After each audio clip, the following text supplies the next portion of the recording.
Kahit pagod, si Miguel pinili pang tumakbo.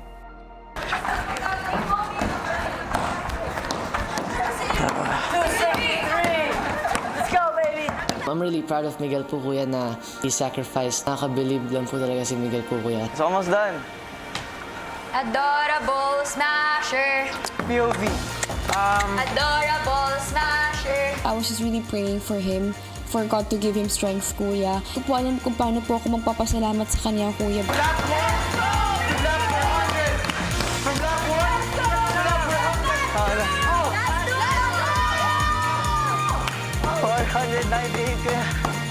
Ay, 398. Nung naririnig ko po yung mga cheer nila, kuya, yun po talaga yung nag-motivate po sa akin, kuya, na umabot po hanggang dulo. Kasi nakikita ko po sila, kuya. Gusto ko po na makakain po sila tonight, kuya.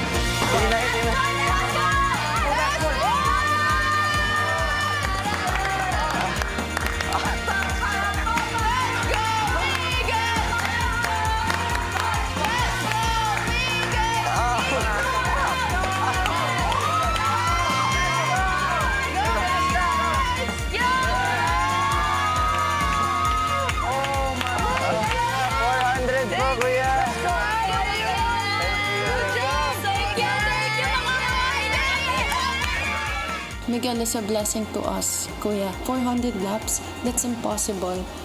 But he made the impossible possible. Matapos ang kanyang sakripisyo, si Miguel nagpunta na kay kuya. Dahil nagawa mo ang ating napag-usapan, Opo, kuya. tutumbasan ko ang naging sakripisyo mo.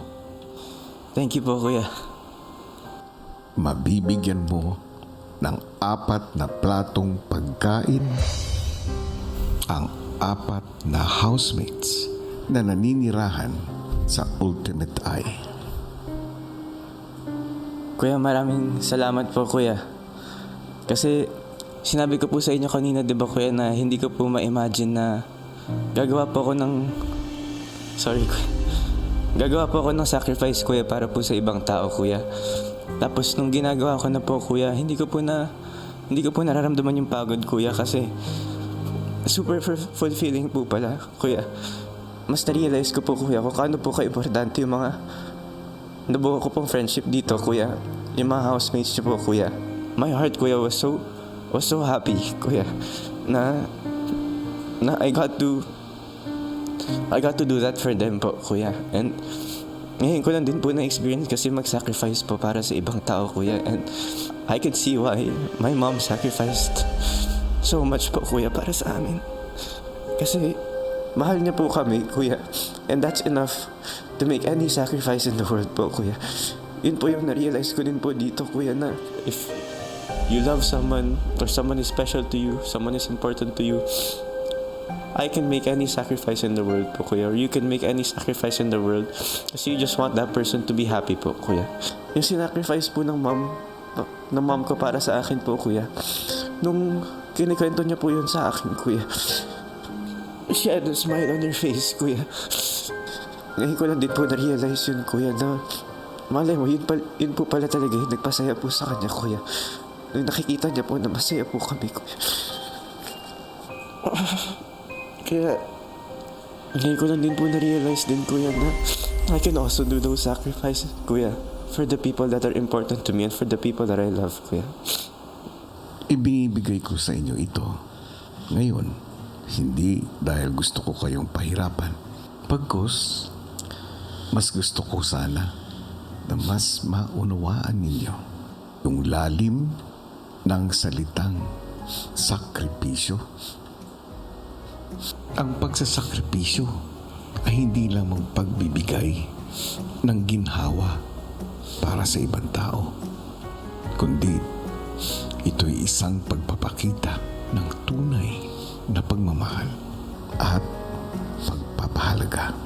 Kahit mahirap, kahit nasasaktan pa at tila imposible, nagpatuloy ka. Isa kang tunay na mabait na anak at mabuting kaibigan.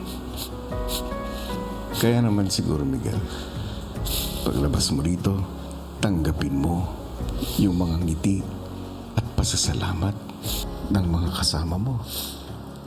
because you truly deserve it. Do your mom a favor.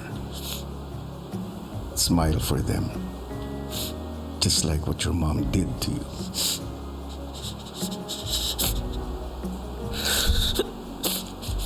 Yes po, kuya. Smile, Miguel. You did well. Yes po, kuya. Katulad ng ating napag-usapan, Miguel, mabibigyan mo ng pagkain ang mga kasama mo. Yes po, kuya. Okay ka na? Okay na po, kuya. Thank you. Sige. Salamat. Thank you po, kuya.